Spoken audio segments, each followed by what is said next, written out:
우리는 와신상담이라는 고사를 많이 들어보았을 것입니다. 있는 그대로 번역하자면 장작더미에 누워 쓸개를 씹었다는 얘긴데요.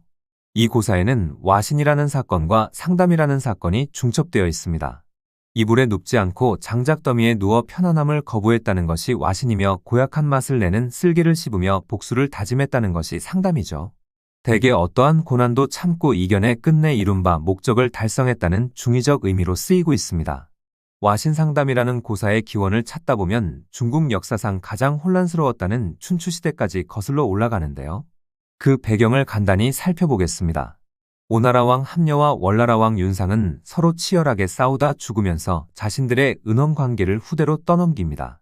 그러자 선대로부터 원수 사이였던 오나라 왕 부차와 월나라 왕 구천이 원수를 갚기 위해 치열하게 싸우는데요.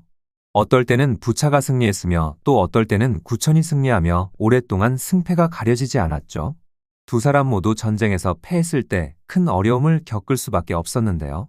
끝내 월나라 왕 구천이 최종 승리를 거두며 패배한 오나라 왕 부차는 자결로 생을 마감하는 것으로 이야기가 끝이 납니다. 결국 와신상담이라는 고사는 전쟁에서 승리의 복수라는 최종 목적을 달성한 월나라 왕 구천이 주인공일 것입니다. 이러한 옛 이야기는 대체로 역사적 사실과 문학적 상상력이 결합되면서 멋들어진 고사성어가 탄생하는데요. 그렇다면 월나라 왕 구천은 실제 장작더미에 누워 쓸개를 씹으며 복수를 다짐했을까요? 오늘은 와신상담이라는 고사성어가 탄생한 배경을 파헤쳐 보겠습니다. 재밌게 보시고 내용이 괜찮으면 구독 부탁드립니다. 오나라와 월나라가 자웅을 겨루던 춘추시대를 기록한 당대 사료 중 와신상담 이야기는 전해지지 않습니다.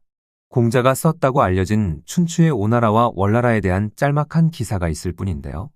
유가사상가인 공자는 배신과 반란이 난무하는 춘추시대 제후들의 행태를 아주 못마땅하게 바라보았습니다.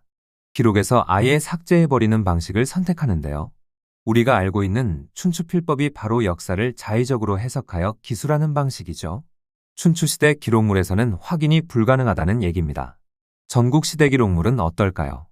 전국시대에 편찬된 기록물 중 가장 사료적 가치가 높은 문헌이 좌구명이 편찬했다고 알려진 좌전과 국어인데요. 오나라와 월나라에 대한 기사가 좌구명이 남긴 두 편의 기록물에 잘 남아 있습니다. 좌전에 남아있는 기사는 전공과 애공편이며 국어에 남아있는 기사는 오어와 월어편인데요.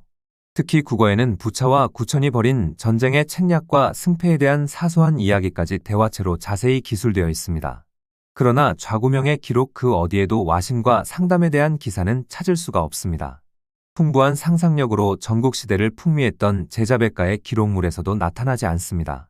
전국시대에도 와신상담이라는 말은 없었다는 얘기죠. 그렇다면 진나라 때 기록물은 어떠할까요? 진나라 때 기록물인 여시춘추에도 와신과 상담에 대한 기사는 찾을 수가 없습니다. 다만 월왕구천과 관련된 이런 기사는 있습니다.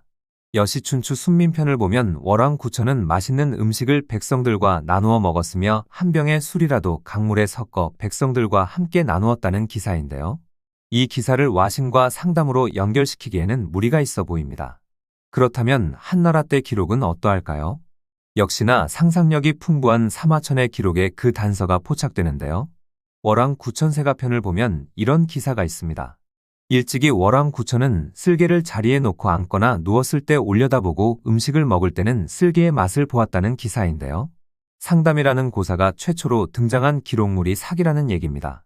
사마천의 문학적 소양과 창작 능력이 얼마나 대단했는가를 알 수 있는 대목이죠. 그러나 사마천도 장작더미에 누워 복수를 다짐했다는 모티브는 생각하지 못한 것 같습니다. 와신이라는 기사를 사기에서 찾을 수 없기 때문인데요. 사마천보다 조금 늦은 시기 월나라 땅에서 태어난 조엽의 역사서 5월춘추에도 상담에 대한 기사가 짤막하게 언급됩니다. 쓸개를 집에 걸어놓고 들어가고 나오면서 이를 맛보았다는 기사인데요. 5월춘추에도 장작더미 위에 누웠다는 와신에 대한 기사는 전혀 언급되지 않았습니다. 정통역사서인 한서나 후한서도 마찬가지였죠. 그러다 당나라를 대표하는 시성두보가 지은 장유라는 한시의 와신과 비슷한 기사가 처음 등장하는데요. 일찍이 월왕구천은 창을 베고 누웠다는 기사로 운을 뗀 것이죠. 그러자 북송의 학자 왕수는 장유를 주석하면서 월왕구천은 나갈 때는 쓸개를 맛보고 누울 때는 창을 베개로 삼았다라고 주석을 달았습니다. 동시대 이강의 기록물에도 같은 표현이 등장하는데요. 일찍이 구천은 침과 상담하고 오나라의 원수를 갚아주었다라는 기사죠. 마침내 침과와 상담이 결합된 침과상담의 고사가 탄생했으며 그 주인공은 월나라왕 구천이었음을 알 수 있습니다. 그렇다면 와신이 처음 등장하여 상담과 결합되어 하나의 성어가 만들어진 시기는 언제일까요? 북송 때 대문호인 소동파의 기록물에 처음 나타나는데 아주 의외의 인물이 등장합니다. 소동파는 삼국지의 주인공 중 하나인 손권을 존경해 의손권 답조조서라는 한시를 지었는데요. 월왕 구천이 아닌 손권이 와신 상담했다고 기록하며 시대를 뛰어넘는 상상력을 부린 것이죠. 실제 삼국지나 후한서에는 손권이 와신 상담했다는 기사가 존재하지 않습니다. 이를 보면 손권의 와신 상담은 소동파의 상상력에서 창작된 허구임을 알 수 있지만 어쨌든 소동파의 영향력은 대단했습니다. 그가 처음 만들어낸 와신 상담이라는 성어가 널리 퍼지게 된 것인데요. 금나라에 밀려 이만으로 쫓겨간 남송의 궁벽함을 탄식한 남송시대 증계 진덕수 황진과 같은 애국 시인들이 와신 상담을 인용합니다. 이들은 남송의 수도인 이만 회계성에서 굴기에 오나라를 물리치고 춘추시대 패자로 등극한 월왕 구천을 칭송하기 시작하는데요. 사실 그 속내는 송나라 왕이 못났다고 비꼰 것이죠.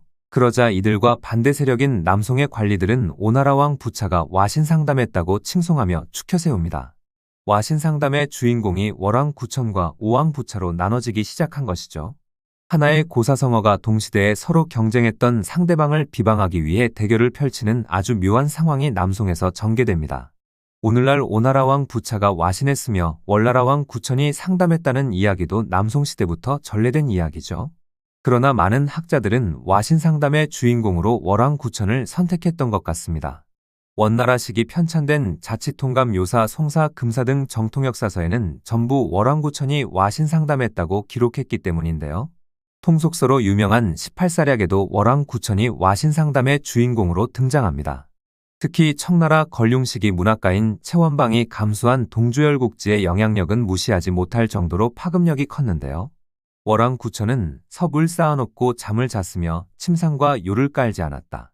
쓸개를 안고 자는 곳에 두고 음식을 먹을 때는 반드시 쓸개 맛을 보았다라고 기록한 것이죠. 오늘날 전해지는 와신 상담의 고사는 동주열국지가 유행을 타면서 널리 알려진 것이며 그 주인공은 월왕 구천임을 분명히 하고 있습니다. 그렇다면 한나라 때 사마천의 기록에 등장하기 시작한 상담과 송나라 때 등장한 와신은 월왕 구천의 실제 행적을 기록한 것일까요? 아마 누구도 알 수 없을 것입니다. 다만 후대에 살았던 유명인사들이 각각 월왕 구천, 오왕 부차 그리고 삼국지의 손권을 대상으로 삼아 어려움을 극복한 과정을 칭송한 것이죠. 그리고 최종적으로 월왕 구천이 와신 상담의 주인공으로 낙점되어 현재에 이른 것입니다. 이를 보면 와신 상담이라는 고사성어가 탄생한 배경은 역사적 사실보다는 난관을 극복하고 목적을 달성하는 성장 스토리에 초점이 맞춰진 것 같습니다. 세상 사람들에게 감동을 주는 이야기였다는 것이죠. 그렇기 때문에 오늘날까지 살아남아 많은 사람들이 인문학적 시각으로 와신 상담을 이야기하는 것 같습니다.